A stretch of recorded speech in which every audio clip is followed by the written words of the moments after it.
Welcome back to our channel. ரொம்ப நாள் கழிச்சு நம்ம இந்த வீடியோல பாக்குறோம். ஏன்னா இப்பெல்லாம் வீடியோவே எடுக்கிறது இல்ல, ஏன்னா டைமும் கிடைக்கிறது இல்ல. சரி பெரிய வீடியோவா எடுக்கலாம்னு பார்த்தா சரி ஓகே இன்னைக்கு சண்டே vlog எடுக்கலாம் அப்படின்றதுக்காக ஃபுல் டே எடுக்கலாமா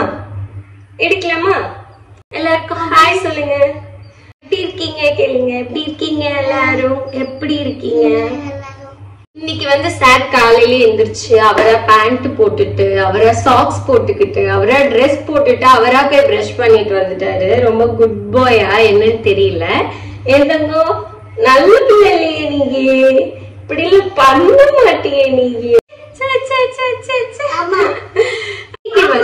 என்னென்ன நடக்குது அப்படின்றத அந்த வீடியோல நம்ம பார்க்க போறோம். வாங்க அப்படியே வீடியோக்குள்ள போகலாம். இன்றைக்கி மார்னிங் கொஞ்சம் லேட்டாக தான் எழுந்திரிச்சேன். எழுந்திரிச்ச உடனே பால்லாம் காய்ச்சிட்டு எனக்கு இஞ்சி ஏலக்காய் பட்டை லவங்கெல்லாம் போட்டு ஒரு டீ ரெடி பண்ணிக்கிட்டேன். பசங்களுக்கு அதே பால் எடுத்து பசங்களுக்கும் கொடுத்தேன். இந்த கப்பு நான் டிமார்ட்டில் வாங்கினேன். இதோட ரேட் 29 rupees தான். ரொம்பவே க்யூட்டாக இருந்துச்சுன்னு வாங்கியிருந்தேன். மார்னிங்க்கு என்ன சமைக்கலாம் அப்படின்னு யோசிச்சுட்டு இருந்தாவே டைம் போயிடும். ஏன்னா அவ்வளோ நேரம் ஆகும், என்ன சமைக்கிறதுனே தெரியாது. அது சண்டே சரி ஸ்பெஷலாக சமைக்கலாம் அப்படின்னு யோசிப்போம். கடைசியில் கையில் எடுக்கிறது சப்பாத்தியும் பன்னீர் பட்டர் மசாலும் தான். அவங்கக்கிட்டேயும் கேட்டேன், சப்பாத்தி பன்னீர் பட்டர் மசாலா செய்யட்டுமா அப்படின்னு சொல்லிட்டு சரி செய்யலாம் அப்படின்னு சொன்னாங்க. சரி அதனால் நான் போய் சப்பாத்திக்கு மாவு பிசைய ஆரம்பிச்சிட்டேன். இதுக்கு சைடிஷ்ஷாக நான் பன்னீர் பட்டர் மசாலா தான் செய்ய போகிறேன். ரெஸ்டாரண்ட் ஸ்டைலில் கிடையாது, நான் சிம்பிளாக பண்ணுவேன். அதை உங்க கூட ஷேர் பண்ணிக்கிறேன். பட் டேஸ்ட் சூப்பராக இருக்கும் ரெஸ்டாரண்ட் டைப்லேயே.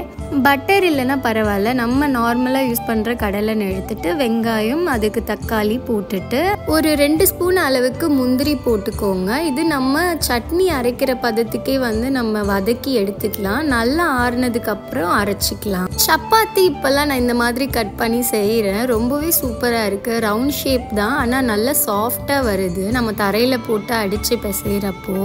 அதனாலேயே நான் இப்போ பாத்திரத்தில் வச்சு பிசைகிறது இல்லை, தரையில் நல்லா வாஷ் பண்ணிவிட்டு நம்ம அதே மாதிரி பிசைஞ்சிக்கிறது. பன்னீர் கொஞ்சம் காஷ்மீர் சில்லி பவுடர் சால்ட்டு போட்டு நம்ம நல்லா ஃப்ரை பண்ணி எடுத்துட்டு வெங்காயம் தக்காளியெல்லாம் போட்டு வதக்கி வச்சுருந்தோம் இல்லைங்களா, அதை நல்லா ஃபைன் பேஸ்ட்டாக அரைச்சிட்டு ஆல்ரெடி பன்னீர் ஃப்ரை பண்ணி வச்சுருந்தோங்களா அதே பேனில் இதையும் நம்ம மிக்ஸ் பண்ணிவிட்டு கொஞ்சம் சால்ட் 1 ஸ்பூன் சுகர் போட்டுக்கோங்க.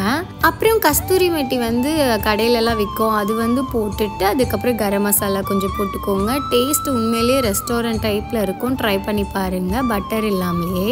சண்டேனாலே சந்தைக்கு கண்டிப்பாக போய் ஆகணும். ஏன்னா காய்கறிலாம் சண்டே அன்னைக்கு தான் நான் வாங்குவேன். தக்காளி வெஜிடபிள்ஸ்லாம் எதுவுமே இல்லை. சரி என்னால் அதுவும் வாங்கிட்டு ஃப்ரூட்ஸ் வாங்கினேன். ஏன்னா பப்பாளிலாம் தம்பிங்க நல்லா சாப்பிடுவாங்க. அதனால் பப்பாளி கொஞ்சம் ஆப்பிள் வாங்கிட்டு வந்திருந்தேன். அப்படியே பில் போட்டுட்டு நாங்கள் கிளம்பிட்டோம். கொஞ்சம் வெங்காயம் கூராக வாங்கிக்கலான்னு சொல்லிட்டு 4 கிலோ 100 ரூபாய்க்கு நாங்கள் வாங்கிட்டோம். 10:30 மணி தான் ஆகுது. செம்ம வெயில் அடிச்சிட்டு இருந்துச்சு. அப்படியே போயிட்டு இளநீ குடிக்கலான்ட்டு போகணும். அதுக்குள்ளேயும் இன்னைக்கு இவர் தான் பிரியாணி செய்ய போறேன்றனால ஷாப் பண்ண வேண்டியதெல்லாம் கொஞ்சம் இருந்துச்சு. அதெல்லாம் வாங்கிட்டு அப்படியே இளநீ குடிச்சிட்டு வந்தோம். இவங்க இந்த பாட்டில்ஸ்லாம் எடுத்துட்டு இருந்தாங்க. சரி இவங்களை பார்த்தோன்னே எனக்கு இவங்களுக்கு இளநீ வாங்கி தரணும்னு தோணுச்சு. இவங்க 2 பேத்துக்கு இளநீ வாங்கி கொடுத்துட்டு நானும் தம்பிங்களும் குடிச்சிட்டு வீட்டுக்கு வந்துட்டோம். தம்பிங்களுக்கு தர்பூசணி வேணும்னு சொல்லிட்டாங்க. வீட்டுக்கு வந்த உடனே கட் பண்ணி கொடுமா அப்படின்னு சொல்லிட்டாங்க. அதனால் கட் பண்ணி கொடுத்த உடனே தான் எங்களை வேலை பார்க்கவே விட்டாங்க.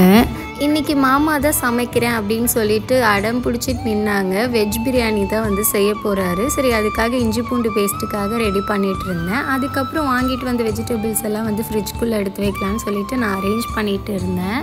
இன்றைக்கி நான்வெஜ் எடுக்கலை அப்படின்றனால பசங்களுக்கு எக் மட்டும் பாயில் பண்ணியிருந்தேன் பசங்களுக்கு கொடுக்கறதுக்காக. அப்படியே நானும் சரி ஜூஸ் ரெடி பண்ணலாம் அப்படின்னு சொல்லிட்டு வாட்டர்மெலன் கட் பண்ணிவிட்டு கொஞ்சம் அப்படியே ஜூஸ் போட்டேன். நானும் மாமாவும் கொஞ்சம் அப்படியே குடிச்சிட்டு அப்படியே டைம் பாஸ் பண்ணிட்டு இருந்தோம்.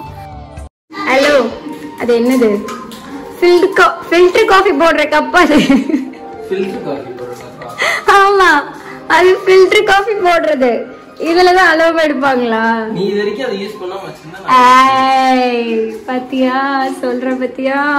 இவர் செய்ய மட்டும் 3 o'clock ஆகும் போல. இங்கேயும் அங்கேயும் நடக்கிறாரே தவிர வேலையே ஆகலை. எனக்கு பசி எடுக்க ஆரம்பிச்சிருச்சு. நானும் தம்பி கொஞ்சம் பிரெட்ல ஜாம் போட்டு சாப்பிட்டோம். 3 o'clock கிட்ட ஆக ஆரம்பிச்சிருச்சு. ஆனால் அவர் கொஞ்சம் கூட பசிக்கல போல. இந்த சைடும் அந்த சைடும் நடக்கிறாரே தவிர. இது என்ன? என்னதாம வெயிட்டுக்கு இது என்ன இது இருக்கிற வெயிட் அதை இதை எடுத்து இந்த மைக்ரோவன் தூக்கி வை இல்ல இந்த ஃப்ரிட்ஜ தூக்கி வை முதல்ல நீ தம் போட்டிருக்கியா அதெல்லாம் அது என்ன சுத்தில அது என்ன சுத்தில இதெல்லாம் வெயிட்டுக்கு குட் ஜாப்